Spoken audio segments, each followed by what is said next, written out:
Baie verhoudings dra diep wonde in stilte. Dikwels begin dit met klein ekke, wat plek maak vir niks anders as selfbelang nie. Maar daar is hoop. Dis tyd vir vroue met waagmoed. Kuier saam met my, Marina Meiburg, uit God se woord.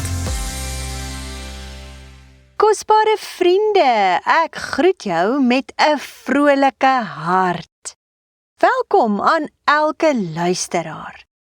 Skud jou vere reg, want gedurende Oktober gesels ons elke Dinsdag oor verhoudings.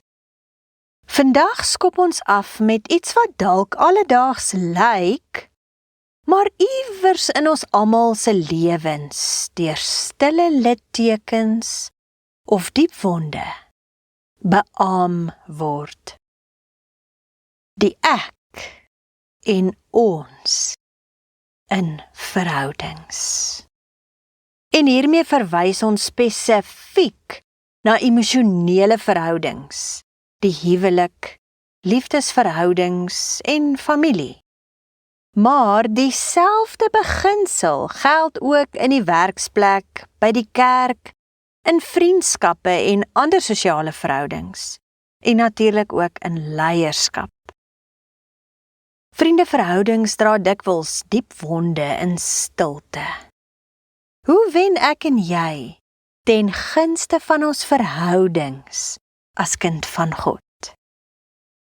Maar kom ons begin hierdie week met die vraag: wanneer ek en jy met iemand saamleef en in verhouding staan, hoe hanteer ons die ander persoon? Is die verhouding gebaseer op ek of ons? Kom ons gesels. Ons leef in 'n wêreld wat hoofsaaklik handel oor ek, of dan selfbelang.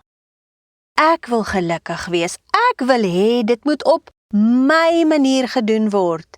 Ek verdien dit.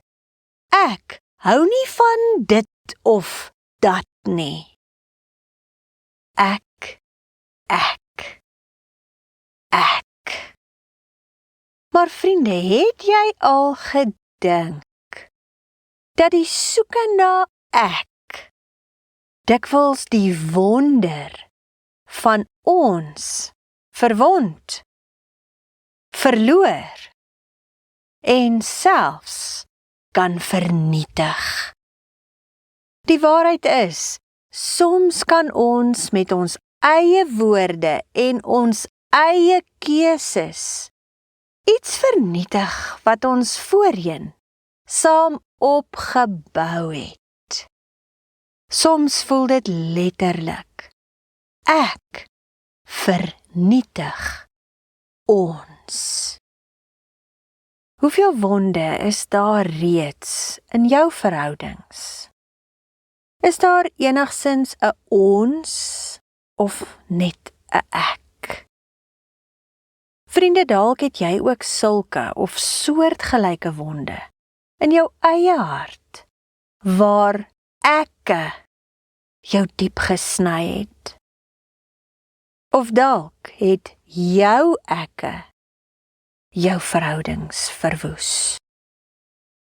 Ek het al dikwels gesien dat een van die grootste dorings in die vlees van enige verhouding is net eenvoudig ek. Ek haat dit dat jy sis of so is, of nie is nie. Is 'n geveg van wonde, want dit diskrediteer iemand se persoonlikheid. Ek weier om saam met jou familie of vriende tyd te spandeer, is 'n stelling van wonde wat iemand se hartsmense verwerp. Ek sal dit koop, want ek bring ook geld in hierdie huis in. is 'n argument wat wonde van verdeeldheid veroorsaak. Ek sal nooit soos jy wees nie. Ek sal nie my kinders grootmaak soos wat jy my grootgemaak het, of my gesin hanteer soos jy ons hanteer het nie. Is 'n aantuiging van wonde wat iemand se pogings nietig en nutteloos maak. Vriende, hierdie en nog baie ander klein ekke veroorsaak diep wonde in die ander persoon se hart. Selfbelang veroorsaak dikwels dieper en seerder wonde as enige iets wat die lewe ons pad langs stuur. Want daardie wonde word in stilte al dieper en dieper. Meer siek, meer ontsteek, meer gevaarlik.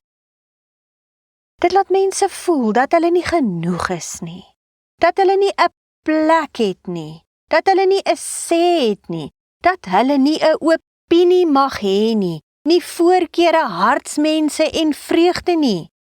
Ook dat hulle nie geag word in die verhouding nie, nutteloos is en geen waarde het nie.